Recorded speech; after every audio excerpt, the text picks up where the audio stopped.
Para la filosofía, la justicia es el sentido de la igualdad, de la equidad, ¿no? De hecho, uno de los nombres que recibe la justicia en latín es equitas, una igualdad proporcional, no así idéntica, sino proporcional. Por eso, de hecho, la justicia es darle a cada quien lo que le toca proporcionalmente y respetárselo, ¿verdad? Es una situación de trato, de relación con los demás, en las que en esa relación respetamos lo que le toca a cada quien en la proporción de vida. En el término latino que es moral, ¿verdad? Viene de mos moris, que significa costumbre, es lo que uno hace, lo que acostumbra uno a hacer, pero aquí en la ética vamos más allá, porque queremos que se hagan las cosas, pero bien. Es decir, hay una bondad moral, no un bien cualquiera. Hay cosas que son buenas para esto, buenas para el otro, pero aquí el bien es la conducta ética, la conducta moral. Por eso la justicia formaba parte de la ética, ¿verdad? En la ética se nos enseña a ser justos como una virtud que debemos cumplir con los demás, sobre todo en la convivencia social o política.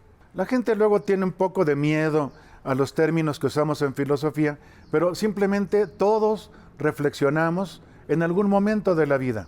¿Qué significa nuestra existencia? ¿Para qué vinimos aquí? ¿Cómo debemos comportarnos? Ahí está la ética. ¿Qué podemos conocer? ¿Qué podemos esperar? Incluso de otra vida, etcétera. Todo eso forma parte de los problemas filosóficos. En nuestro caso es el problema ético, el problema moral. Algunos le llaman ética, otros le llaman filosofía moral. Los ingleses y estadounidenses prefieren filosofía moral, que en el fondo es lo mismo, ¿verdad? Porque ética primero significó el lugar donde se reunían a los animales, después significó la casa y luego significó el interior de uno mismo. Es decir, moral, las costumbres, pero costumbres virtuosas, costumbres buenas. Es lo que trata de hacer la filosofía moral o ética.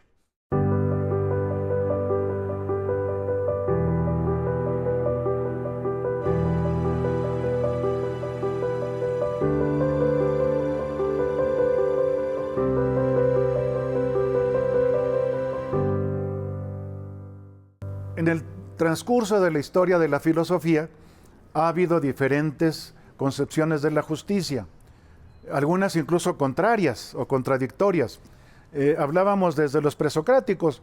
En los presocráticos surgió en este grupo de los pitagóricos, ¿verdad? Recordemos el teorema de Pitágoras. Pitágoras a veces se piensa que más bien era un nombre medio mítico, pero existieron los pitagóricos, la reunión esta de gente, una secta, por así decir, una escuela, y ellos utilizaban mucho la noción de proporción. Es decir, todo tiene que ser proporcional. Y la justicia es la mayor proporción. En el caso de Platón va a ser mucho más estudiada la noción de justicia.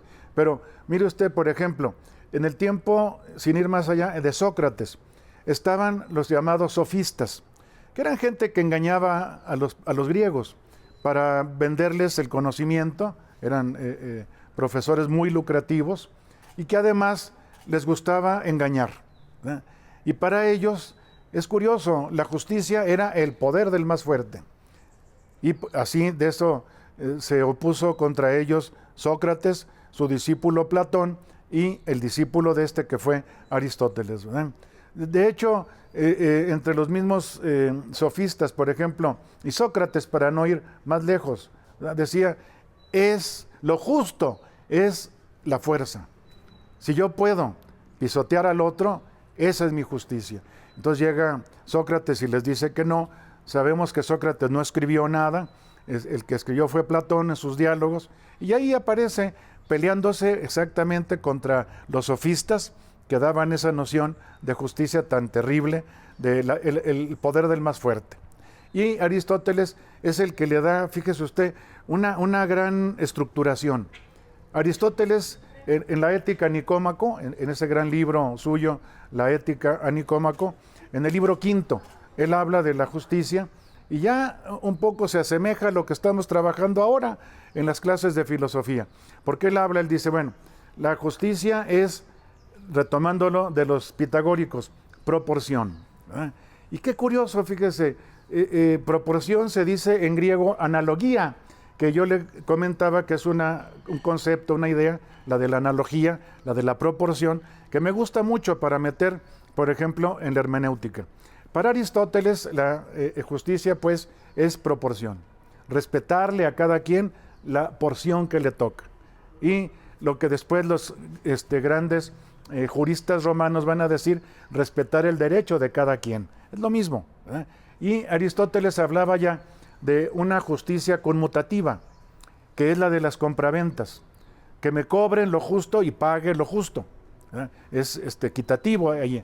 También una justicia más difícil, la justicia distributiva, que es ya la distribución que hace el gobierno de bienes y cargos y cargas para que les toque a todos la manera suficiente de vivir. Y finalmente la justicia legal, que es la justicia de los tribunales. Y allí el juez es el que tiene que lograr la proporción, la equidad, ¿verdad? Aplicando la ley de modo que no lastime a ninguna de las partes. Entonces, vea, es una concepción bastante completa la de Aristóteles, que pasa por los romanos, los medievales, por ejemplo, Santo Tomás de Aquino repitió y enriqueció con los romanos, con los juristas, la noción de justicia de Aristóteles. Y llega hasta la actualidad. Nada más añado una cosa, más recientemente se agregó la famosa justicia social. Ya ve que incluso algunos de los gobiernos nuestros han hablado de justicia social. Muchos de los filósofos piensan que es la misma justicia distributiva.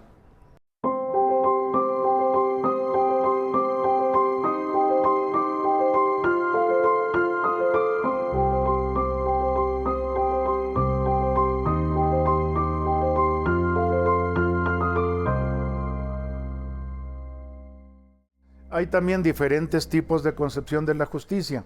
Por ejemplo, sobre todo en Inglaterra, está Hobbes, que para él otra vez es el poder del fuerte. Él quería un gobierno, una monarquía absoluta, para que lo defendiera de las guerras que había en ese momento a montones. Y después viene, yo creo que es muy importante, otro inglés, John Locke. Locke también, ese es más democrático. Él trata de que pues, se dé la igualdad a los ciudadanos, pero siempre tenían sus preferencias. Por ejemplo, es la justicia principalmente para los que tienen posesiones, tienen dinero, etcétera, etcétera, ¿no? Ya después viene, después yo creo que muy importante, por ejemplo, también Marx, ¿verdad?, que tiene otra concepción de la justicia, mucho más igualitaria, inclusive también para los que no haya lucha, que no haya clases, sino que la lucha de clases iguale a todos los que son tanto burgueses como proletarios, ¿verdad? Y así nos va llegando hasta la actualidad.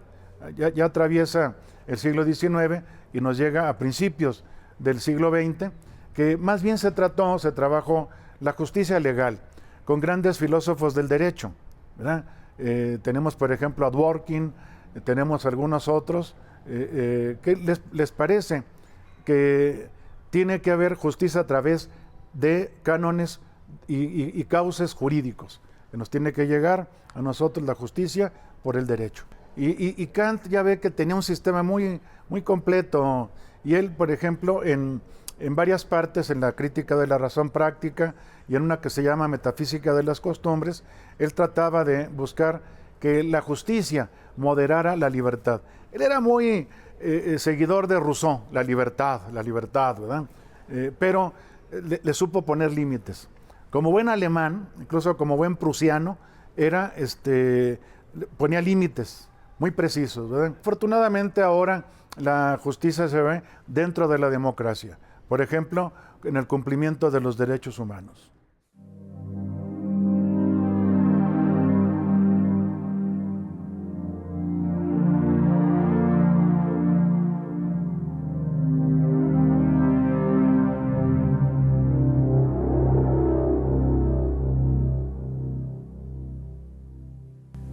El existencialista, él vive la tragedia. Incluso podríamos decir, retoman mucho a Nietzsche. Recordemos que Nietzsche era el filósofo de la tragedia. Su primer libro importante fue El origen de la tragedia, griega, pero también lo presentaba, digamos, en su propia vida, porque fue una vida muy trágica. Pero sobre todo la tragedia para Nietzsche era burlarse de la muerte y del dolor. Es una cosa que después no supieron entender, yo creo que los posmodernos, porque todos eran seguidores de Nietzsche. Yo lo veo en mi facultad, la Facultad de Filosofía y Letras de la UNAM. Antes, en los 70, 60, 70, todas las tesis eran sobre Marx. Y ahora todas son sobre Nietzsche. Pero mal entendido. Es decir, como si fuera el de la orgía. Sí, era un hombre muy sufrido. Era, además, para él, el dichoso superhombre del que tanto habló, era el Frónimos, el prudente griego, que es el héroe de la tragedia griega, el prudente, como Ulises, por ejemplo. Él venció incluso al destino a base de pura prudencia. A los pobres héroes trágicos casi ninguno triunfó. Todos les ganaba el destino, el fatum, ¿verdad? Porque el destino incluso gobernaba hasta los dioses, para los griegos. Y ya para los existencialistas, pues ya no tiene vigencia esa noción del prudente. Ellos más bien es la tragedia, ¿no? Hay una expresión que me gustaba mucho de Kolakowski, que dice, hace de broma un diccionario que es un articulito pequeño, dice existencialismo, que tu vida y mi vida pueden ser una tragedia. Pero ya lo ve, no se metían mucho en política. Era una situación más personal, incluso individualista, diría yo. Por eso hubo esas reacciones. La filosofía avanza como en péndulo, fíjese, de una exageración a la otra, ¿verdad? Y allí encontramos en los existencialistas alguno que otro que estuvo preocupado por la política, como por ejemplo Sartre. Pero Heidegger incluso pactó con los nazis, ¿verdad? Y en cambio Sartre acabó, pero ya al final, de comunista y hasta de maoísta, ¿verdad?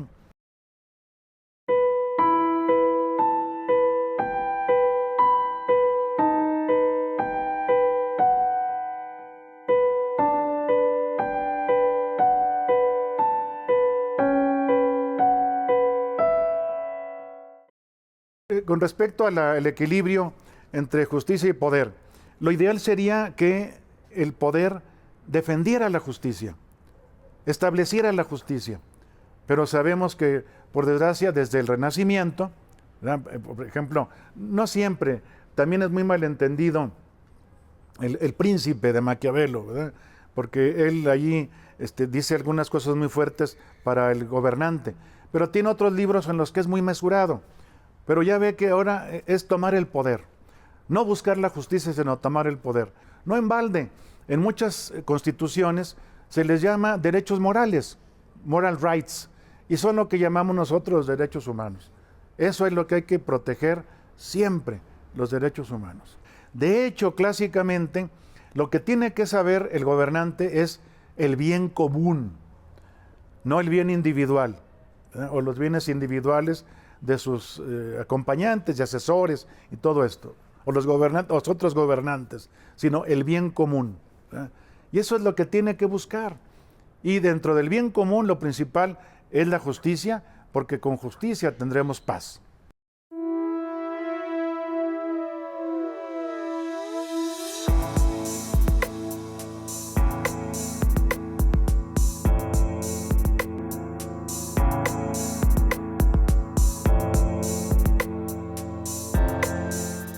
La hermenéutica es una rama de la filosofía muy sencilla. Al menos después de llevar 30 y tantos años de enseñarla, he llegado a una definición muy sencilla. Es la disciplina que nos enseña a interpretar textos. Es interpretación. Hermeneusis en griego significa interpretación. De hecho, qué bonito, fíjese, a mí dicen que no, pero a mí me gusta hacer que proceda del nombre de Hermes. Hermes era el intérprete. Recordemos que intérprete primero fue el traductor, y Hermes era el traductor de los dioses y los hombres, el intérprete, ¿verdad? y también el que pacificaba, porque daba sentido de la proporción. En hermenéutica, que es la interpretación de los textos, la analogía, la proporción, nos hace interpretar lo más posible textos que son diferentes, aglutinar diferentes interpretaciones dentro de ciertos límites, para que después venga una jerarquización, ¿verdad?, que nos haga ver que no todas las interpretaciones son válidas, sino que unas son mejores, otras peores, hasta que ya rayan en la equivocidad. En la filosofía del lenguaje hay tres modos de significar: el unívoco, el equívoco y el analógico. El unívoco es claro y distinto, exacto, riguroso. El equívoco es todo lo contrario. Sirve para hacer chistes y albures.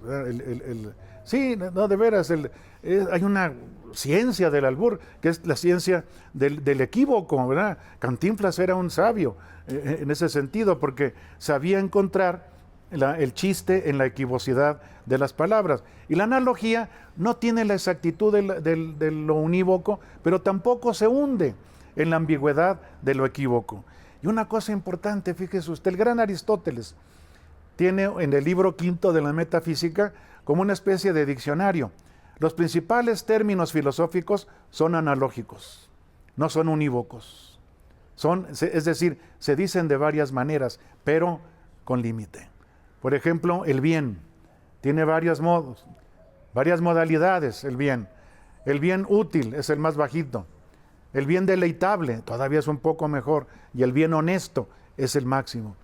Y en la ética lo aplica precioso, porque así como hay tres maneras del bien, hay tres maneras de amistad. La amistad útil, la amistad deleitable y la amistad honesta. La amistad útil es la más baja. Eres mi amigo para que me prestes dinero. Pues es la utilidad nada más. Todavía es más superior la amistad deleitable. La pasan bien, la pasan rico, se divierten, gozan estar entre amigos. Pero ya la principal, igual que el bien honesto, es la amistad honesta, que busca la virtud en el amigo. Eso es genial.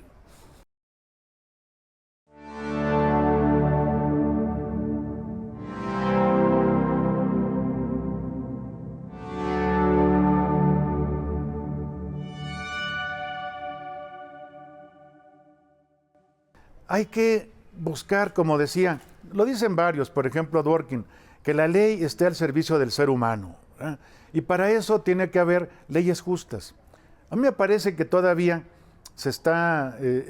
es vigente ese principio de la famosa ley natural, que decía que una ley injusta no es ley, ¿verdad? Es decir, se autodestruye. Entonces, en la actualidad también, que haya leyes justas. La gente está deseosa, la gente necesita tener leyes. A mí me encanta una frase de Kant, el gran Kant, que decía: hasta un pueblo de demonios necesita leyes. Pues sí, imagínense, si no, entre ellos mismos van a estar ahí matándose y pegándose y todo. Pero leyes justas. La filosofía tiene que ser a favor del ser humano. A favor, si no, ¿para qué sirve? Hay filosofías muy deprimentes. Sí, hay filosofías de veras tan escépticas y nihilistas que, bueno, incluso algunos de los filósofos lo han cumplido. Había filósofos, por ejemplo, en el estoicismo, ¿verdad?, que proclamaban la legitimidad del suicidio, y muchos acabaron suicidas, ¿no? Igual también en otras épocas. Entonces, hay que hacer una filosofía que beneficie al ser humano. Y entre esas cosas que benefician al ser humano, tiene que estar la justicia. Si no, no es justicia. La justicia es equitas, equidad. Y la equidad es igualdad proporcional. Fíjese qué bonito. Volvemos al concepto de analogía. Analogía es proporción. Es cultivar la proporción entre los seres que convivimos.